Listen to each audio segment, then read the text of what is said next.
Aquí en Neo TV, a esta hora presentamos El Testimonial, comunicación profesional para el análisis y debate. Saludos amigos del Ecuador y del resto del mundo, bienvenidos a El Testimonial. Nuestro invitado a esta hora es el doctor Dalton Bacigalupo, asambleísta de Izquierda Democrática por la provincia de Cotopaxi. Dalton, muchas gracias, su bondad, por estar aquí en nuestro programa. Un honor para mí, Wilman. A los años, un abrazo. Lo conocí hace 20 años en el Congreso Nacional. Así es. Bueno, pues ahora con gusto nos vemos para iniciar este diálogo fraterno. Muy gentil. Lo que queremos centrarnos en primera instancia es en lo estructural, Dalton, en referencia al ejercicio político desde la Asamblea Nacional. Los grandes desafíos que enfrenta la sociedad ecuatoriana evidencian una fatiga por la democracia cuando advertimos una serie de circunstancias desde la Asamblea Nacional.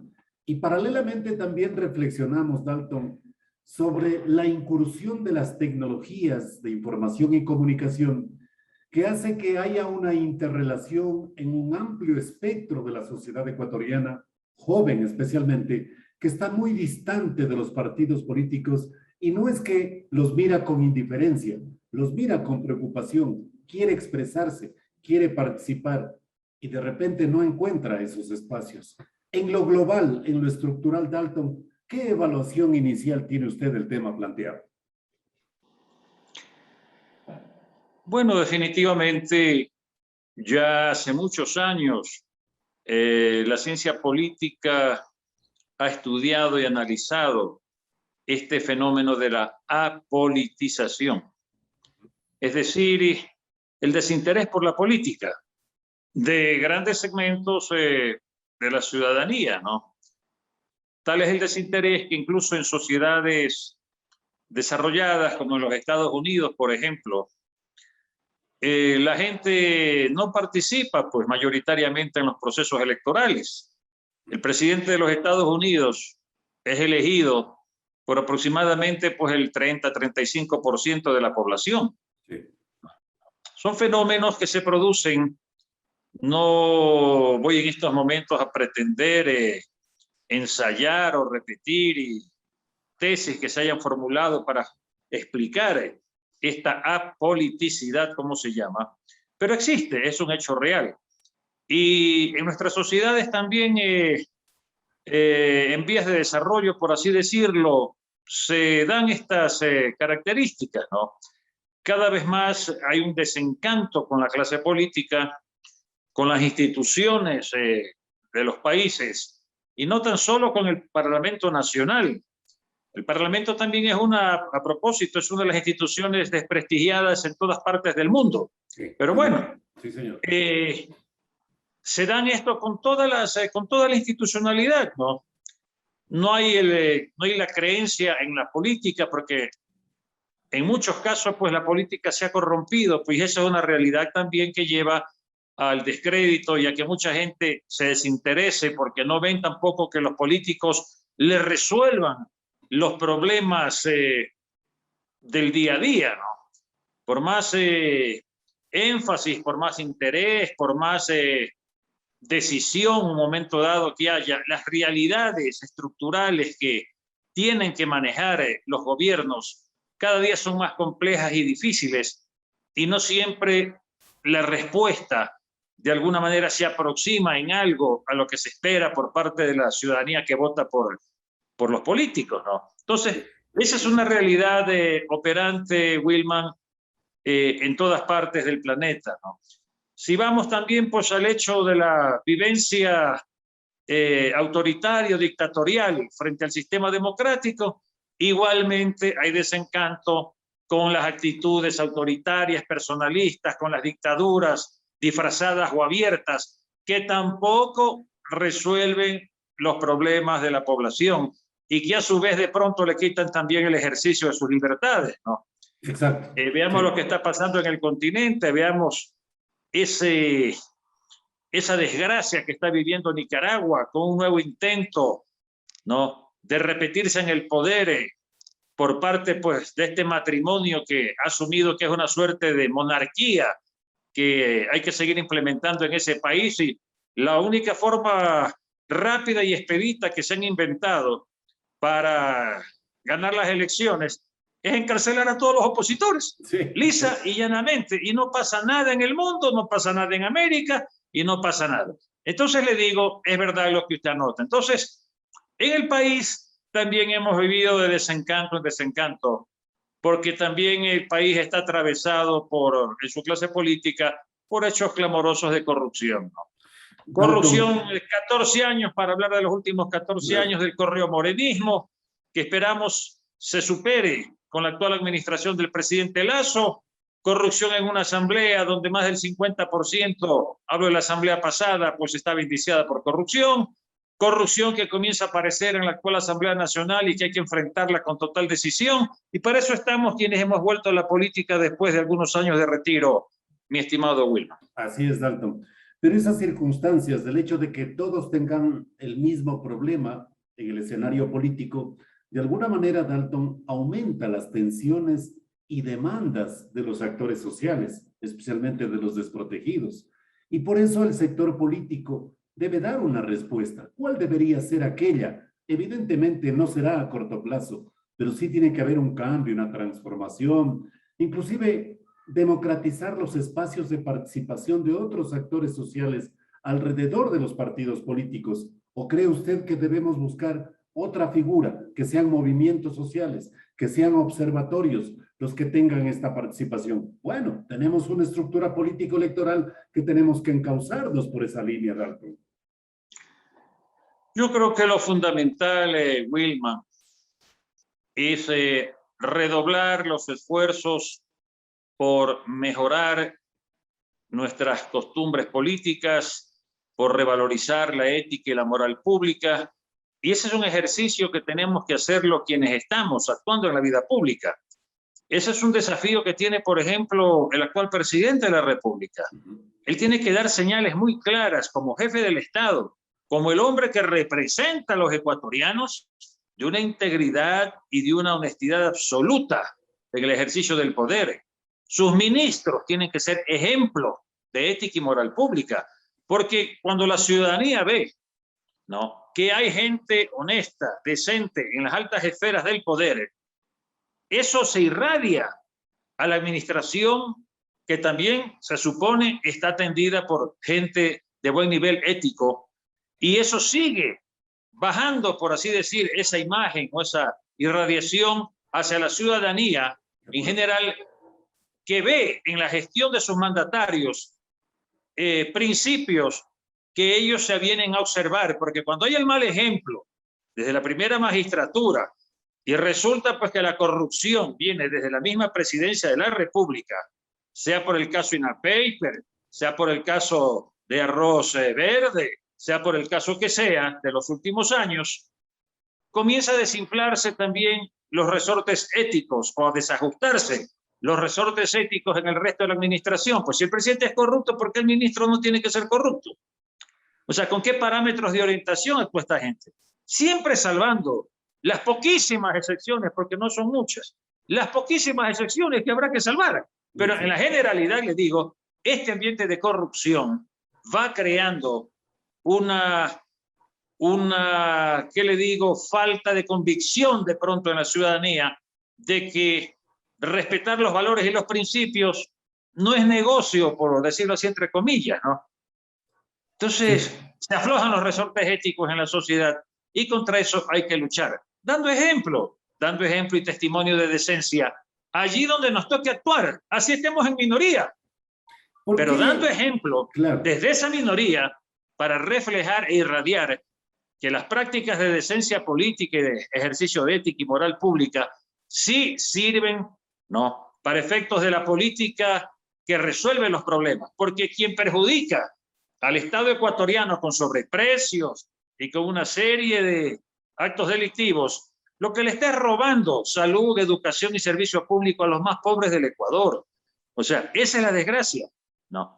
Los corruptos le roban a los más pobres del Ecuador servicios públicos, repito, como atenciones de salud y como atención en materia de educación. Y Dalton, eso pues es condenable y reprochable, ¿no? Claro. Dalton, cuando terminan las últimas elecciones trasciende una alentadora cultura ciudadana de una democracia participativa en organizaciones políticas como la que usted representa. Y entonces vimos a una izquierda democrática renovada, con un mejor horizonte de apoyo al país en sus distintos frentes y problemas. Pero de pronto saltan estas circunstancias, como la de la señora segunda vicepresidenta de la Asamblea, Bella Jiménez, y otra vez caemos en ese escenario en donde decimos y reflexionamos como conclusión de que las organizaciones políticas no pueden dar ejemplo de ética y de honestidad. ¿Por qué cree usted, Dalton, que eso pasa? Bueno, yo quería completar la idea de la pregunta anterior, porque cuando yo me refería a la ética, no, ya no sirven si no hay una base ética en los grupos sociales, en los movimientos sociales, en las veedurías ciudadanas, porque también hay sectores de estas organizaciones que también están penetradas por gente que tienen el cálculo político, en la corrupción y todo, simplemente son formas de disputar espacios de poder. Pero si esa gente que está en esos espacios de poder también van con los resortes éticos flojos, no, nada hemos ganado. Entonces le digo, la crítica que se hace a los partidos también se está reproduciendo pues en estos niveles de asocianismo, de veedurías, ¿no? De contralorías sociales y todo esto.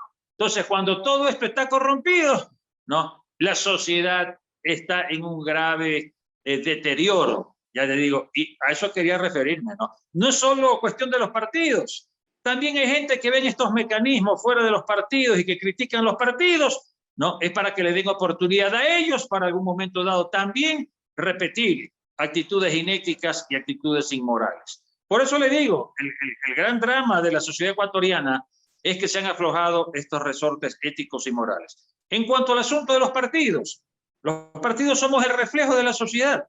Sí, no, así es. Hay de todo, hay de todo. Pero, lógicamente, la conducción del partido, ¿no? Tiene que afirmar definitivamente los principios o el ideario que informan a los partidos. Ya sabemos que hay partidos delincuentes, pues confesos y todo. Hay gánsteres propietarios de membretes políticos en el Ecuador. Aquí no sabemos quiénes son, los que venden la membresía, los que cobran por patrocinar candidaturas. Eso ya sabemos cuáles son los gánsteres dueños de los membretes políticos del Ecuador. Pero hay partidos como Izquierda Democrática que siempre han enarbolado, ¿no? La idea de la ética en función de la buena política. Pero también en los partidos existen gente que se cuela ya de alguna manera y que no están pues inundados del entusiasmo de servir en función de los principios, sino que están a la caza de oportunidades para de alguna manera medrar, ¿no? Del ejercicio del poder o de la función pública. Lastimosamente, ¿no? Izquierda Democrática pues está viviendo ahora un episodio de corrupción de una de sus asambleístas, que no había sido militante de la Izquierda Democrática, que desafortunadamente, en el afán de presentar listas en todo el Ecuador, en la circunscripción del Guayas, ¿no?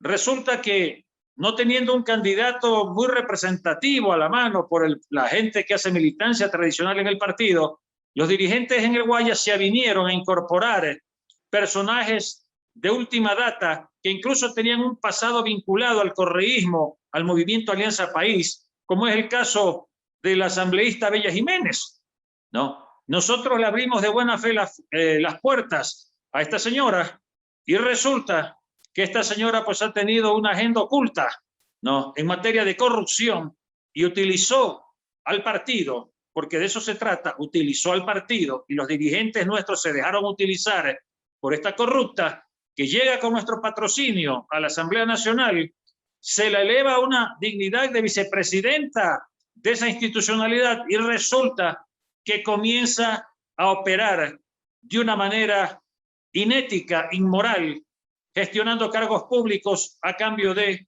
dinero, a cambio de coimas. Por eso es que la reacción también del partido no se hizo esperar, pues. Izquierda Democrática, ante estos acontecimientos tan evidentes y conocidos por la opinión pública, no podía estar alargando la decisión a través de una tramitología en el comité de ética del partido. Y como ya era evidente, demasiado claro, por audios, por videos, por una serie de documentos que aparejaban y confirmaban la situación de corrupción de esta asambleísta, el partido rápidamente le dio un mensaje al país, que es el mensaje que los ecuatorianos estaban esperando. Si desgraciadamente ya fallaron los filtros en el partido y se coló por ahí una corrupta y fue elegida dentro de las filas del partido y comete actos de corrupción, el mensaje que rápidamente tenía que dar el partido lo dio. Y eso yo creo que también ha sido bien visto por la ciudadanía, que aquí no hubo ninguna situación de postergar la decisión, de ocultarla, de disfrazarla, de retorcer los argumentos para ver cómo no se aplicaba la sanción, sino un solo tajo. Se le expulsó del partido y el partido ha incoado a través del jefe de bloque, el doctor Alejandro Jaramillo, la respectiva denuncia para que una vez que se procese en el CAL, pase al comité de ética, donde yo estoy ahí, para confirmar que actuaremos con toda dureza, con toda decisión, para que esta mala asambleísta, esta asambleísta corrupta, sea destituida de la Asamblea Nacional. Ese es el punto final. Antes hubo el caso de la señora Rosa Cerda de Pachacuti, con una declaración también que prácticamente hacía una apología de la corrupción. Y es un caso que se suma al de la señora Bella Jiménez y evidencia en su fondo, Dalton, de que la Asamblea no puede hacer una investigación previa de sus asambleístas, no puede autodepurarse. Tienen que haber los escándalos para que los partidos políticos se manifiesten en contra de ellos. Bueno, la investigación sobre las personas que están aspirando a llegar a la Asamblea Nacional o a otra función pública deben hacerla los partidos.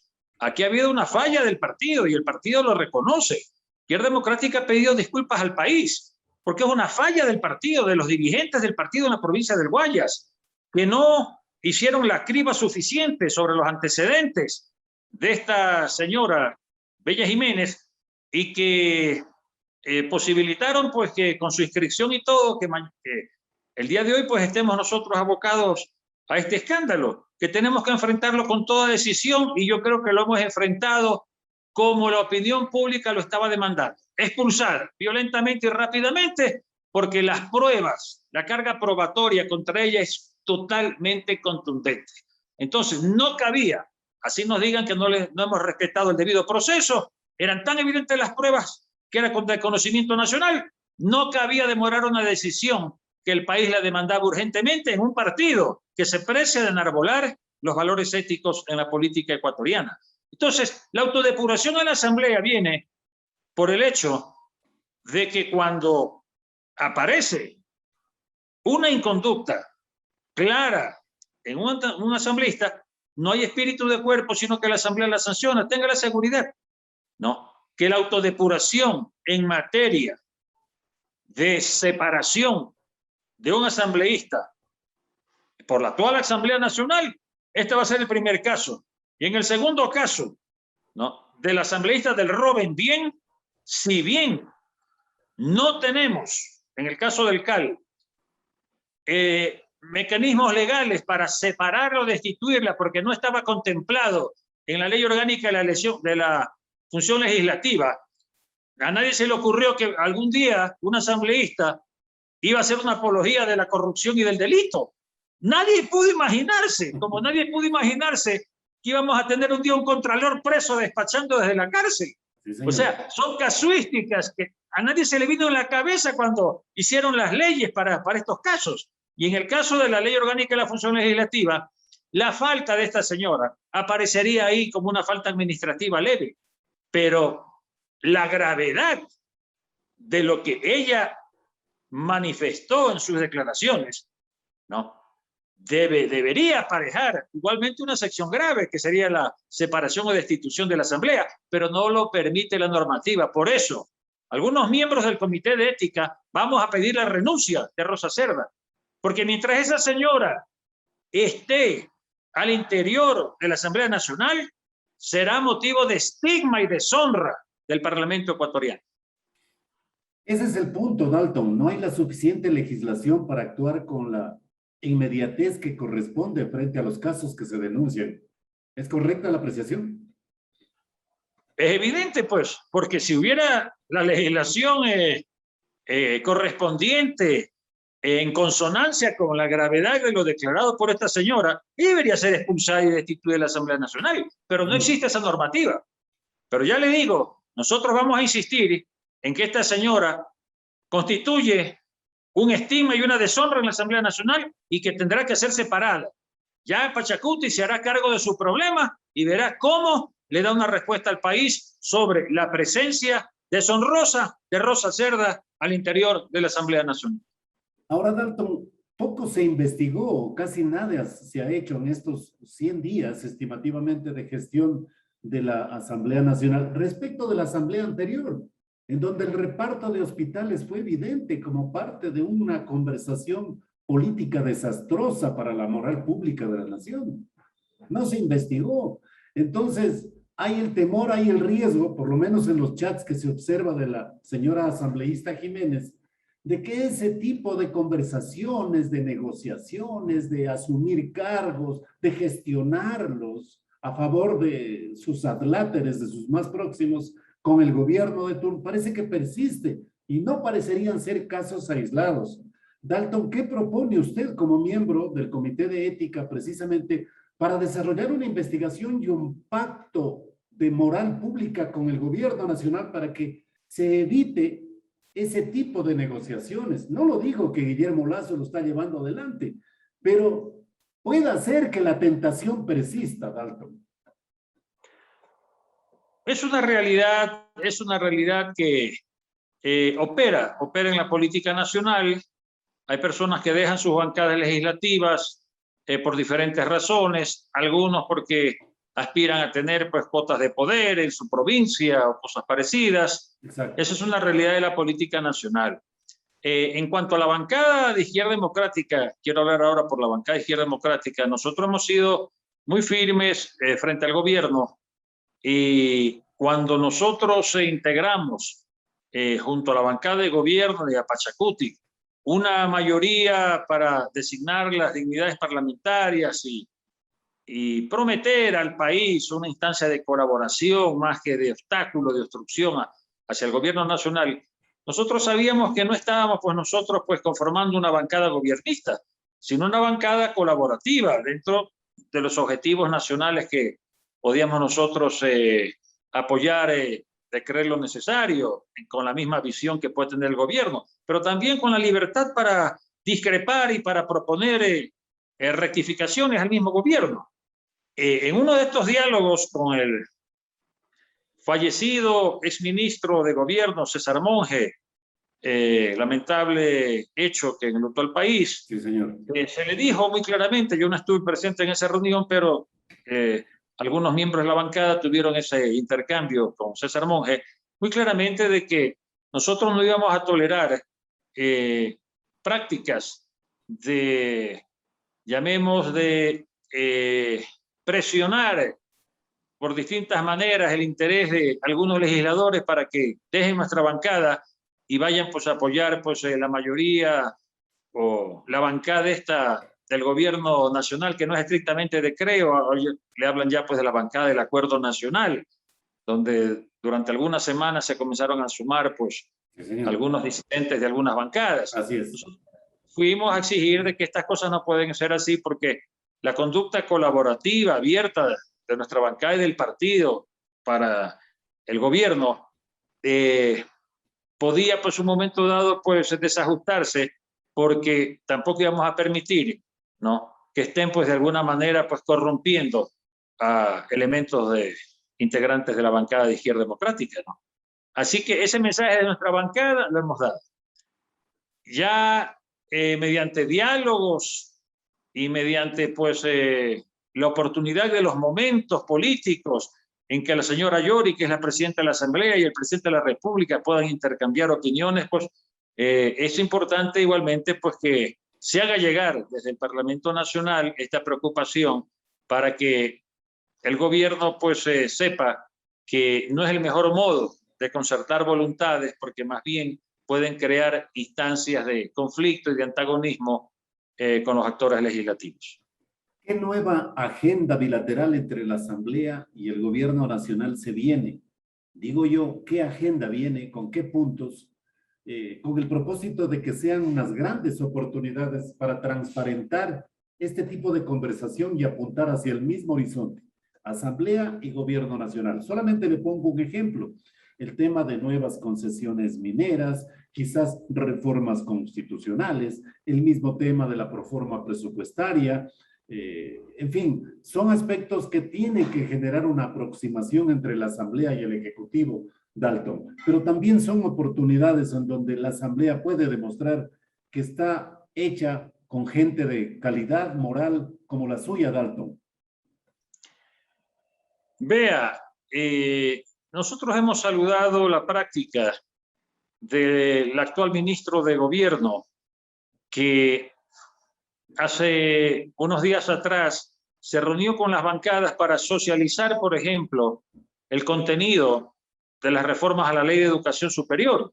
Usted sabe que el presidente de la República, en un gesto inusual, asistió al Parlamento a proponer esas reformas y a pedir encarecidamente que le den un trámite preferente, porque era necesario que ya el Consejo de Educación Superior tenga otras facultades que permitan aplicar la política que prometió al país el presidente Lasso, de total libertad de elección de las carreras profesionales y de autonomías para las universidades. Esa fue una práctica que yo creo que tendrá que seguirse multiplicando en el tratamiento de otros temas que han sido de iniciativa y van a ser de iniciativa del Gobierno Nacional. Hay un tema que va a polarizar el país, ¿no? Y que no es ninguno de lo que acabamos de mencionar, y que es el tema de las nuevas modalidades laborales. Sí, señor. Eso va a ser un tema, ¿no?, que va a poner al país en un debate sobre la vigencia total, cerrada e inflexible de las actuales normas del Código del Trabajo, que garantizan la relación de quienes al día de hoy mantienen una relación de trabajo frente a los criterios dentro de los que me encuentro yo como sostenedores de los mismos, de que en la actual circunstancia de crisis de todo orden que vive el país, fundamentalmente de crisis en materia de empleo, hay que dar apertura para que la gente, mediante estas nuevas modalidades, puedan acceder a espacios laborales. De acuerdo. Es un verdadero drama el que viven millones de ecuatorianos desempleados, que ven que esta iniciativa puede ser una esperanza para ellos alcanzar a nutrirse, llamemos así, del sustento para su familia. Entonces, esto va a polarizar el país porque hay dogmas, hay ciertas ideas fijas que algunos dirigentes sindicales, que algunos políticos incluso, ¿no?, tienen respecto de lo que deben ser o no ser estas nuevas modalidades de trabajo, y que dicen, pues sí, cualquier nueva modalidad tiene que operar bajo los parámetros del actual Código Laboral. Entonces, pienso yo que eso no es atender realistamente las circunstancias dramáticas por las que viven millones de ecuatorianos. Aquí vamos a estar definidos los que sostenemos que el Código de Trabajo actual está vigente y sirve los propósitos, ¿no?, de una sana relación laboral para quienes están actualmente trabajando, ¿no? Pero que frente a eso también hay que atender estas dramáticas realidades de los que están actualmente desempleados en el Ecuador, ¿no? El Partido Izquierda Democrática, este va a ser un debate también a lo interno, ¿no? Hemos sido nosotros, lo dice nuestro ideario político, el Partido de los Trabajadores, ¿no?, intelectuales y manuales y todo esto. ¿Y cuál es el Partido de los Desempleados del Ecuador? ¿Cuál es el partido que representa a los desempleados del Ecuador? Incluso dentro de Izquierda Democrática va a haber un debate. Yo sostendré la idea de que estar abiertos a estas nuevas modalidades de trabajo, porque primero es satisfacer el hambre de una gran mayoría de ecuatorianos que viven en condiciones realmente de miseria. Sí, señor. Dalton, muchas gracias, su gentileza. Wilman, un abrazo, un gusto verlo, ¿no? Igualmente. Gracias, a la orden. Un honor siempre. Y también a la orden este espacio de comunicación para usted, Dalton. Hasta pronto. Gracias, Wilman, muy gentil. Hemos presentado el testimonial Transparencia de la Verdad.